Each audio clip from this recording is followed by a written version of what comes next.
हर एक माँ बाप का सपना होता है ऐसा दामाद ढूंढे, ना वो शराबी हो, ना ही जुहारी हो, ना ही किसी एम में हो, कमाता भी अच्छा हो और हमारी बेटी का पालन पोषण अच्छे से कर ले।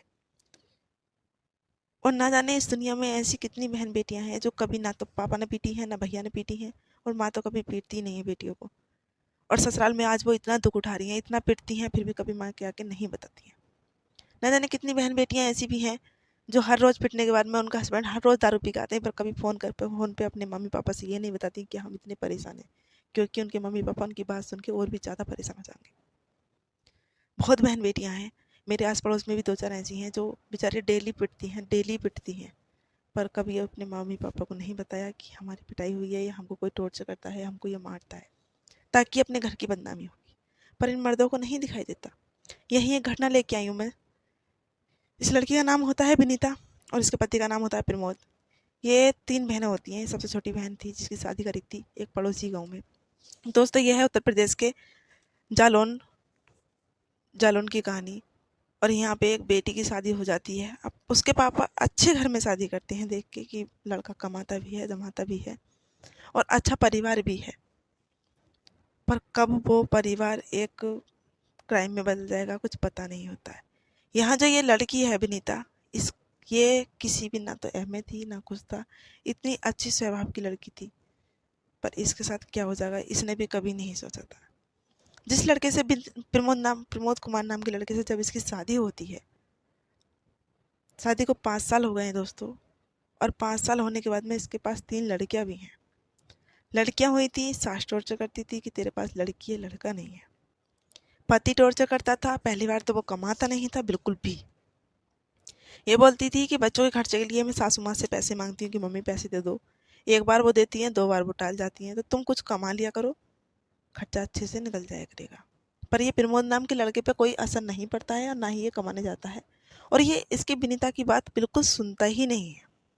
विनीता हर रोज कहती रही कि तुम कमाने चले जाओ, ये बिल्कुल नहीं गया। इसके कान पे कहते हैं ना, जूं तंग नहीं रेंगती थी कि मेरी पत्नी मुझसे बोल क्या रही है।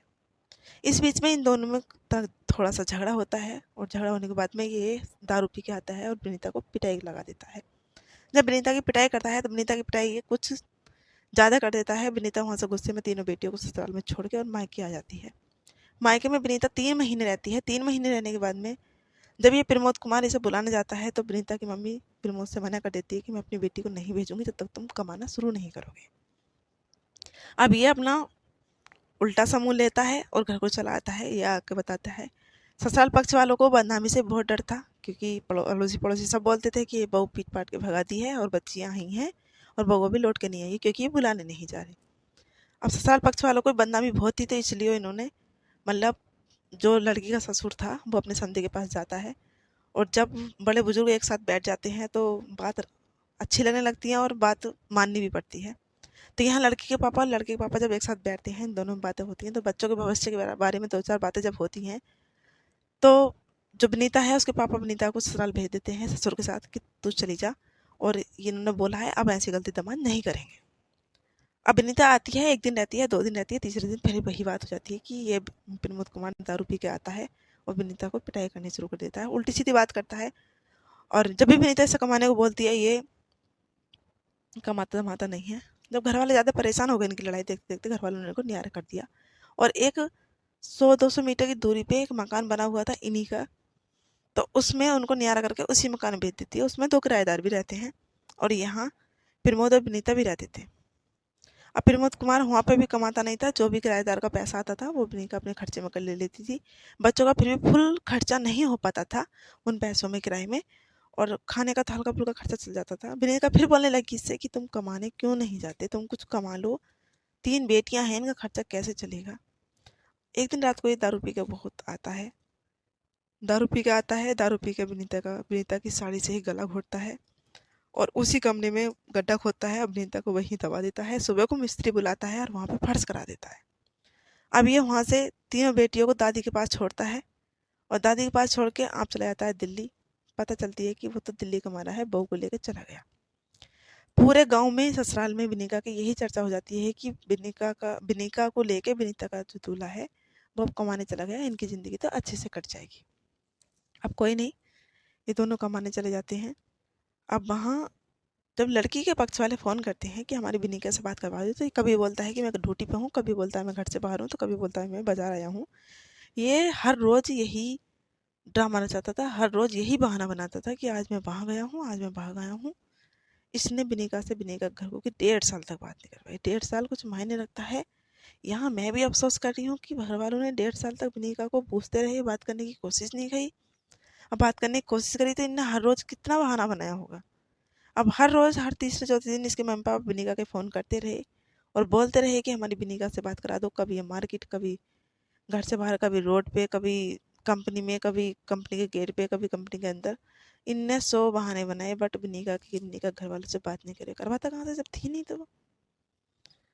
अब एक दिन इनके दिमाग में आया कि दामाद ने बहुत दिन से विनिका से बात नहीं करवाई है, विनिका को अपने साथ दिल्ली लेके गए हैं, ये तो सबको पता है। इन्होंने जाकर रिपोर्ट कर दी थाने में और बोले कि हमारी बेटी इतने दिन से लापता है और हमारे जमाई ने बहुत दिन से बात नहीं करी है, और इस टाइम हमारा जमाई घर आया हुआ है, आप जाके वहाँ पे पूछ सकते हैं। वहाँ के जो मतलब थाने के जो इंस्पेक्टर थे, उन्होंने बहुत गहराई से ये मामला केस लिया और लेने के बाद में वो लड़के के घर पे हो जाते हैं जहाँ की प्रमोद का घर होता है। जब प्रमोद के मम्मी पापा से पूछ रहा था कि प्रमोद कहाँ है, उन्होंने भी आसानी से बोल दिया कि बहू तो नहीं आई है, बेटा आया हुआ है और वो वहीं हैगा। जब प्रमोद को पता चलता है कि पुलिस मेरे घर पे आई है, प्रमोद वहाँ से रवाना हो लेता है। पुलिस उसको जाके तुरंत स्टेशन पे पकड़ लेती है और उससे पूछताछ करती है कि बता विनिका कहाँ है। बोलता है कि विनिका को तो मैं दिल्ली ही छोड़ आया।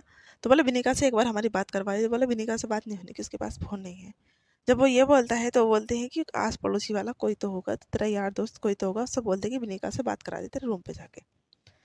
अब ये डगमगाने लगा। जब डगमगाने लगा, इसके हाथ पाँव कांपने लगे कि ये मेरे से क्वेश्चन कर रहे हैं बार बार, और बात कराऊँ तो कराऊँ कहाँ से। इसकी बातों से जो इंस्पेक्टर थे उनको मतलब शक होने लगा इस पे, और उन्होंने इसको अरेस्ट किया और बोले अब तो बातों से नहीं मानेगा, अब तो लातों से मानेगा, बता विनिका कहाँ है। तब ये अपने बगल वाले घर में लेके गया पुलिस वाले को और बोला कि विनिका, इशारा करा इसने फर्श की ओर और बोला विनिका यहाँ है। तभी पुलिस वालों ने मजदूरों को पकड़ा। मजदूरों को पकड़ने वाले के बाद में जो फर्श था उसको खुदवाया।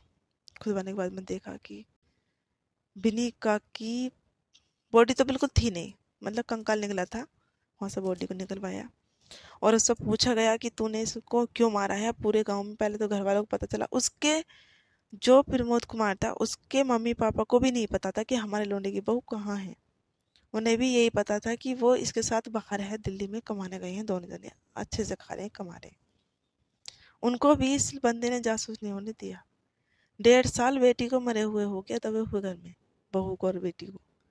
कुछ की बहू है तो कुछ की बेटी भी है, मगर 1.5 साल में ना तो माँ बापों को और ना ही सास ससुर को किसी को भी पता नहीं होने दिया बंदे ने। लड़के की फोटो भी मैं लगा दूंगी, आप देख लेना। तो ये विनीत कुमार है। भाई सावधान रहो, सतर्क रहो, अपनी अपनी बहन बेटियों का ध्यान रखो। 4 दिन बात ना हो तो घर जाकर देखो।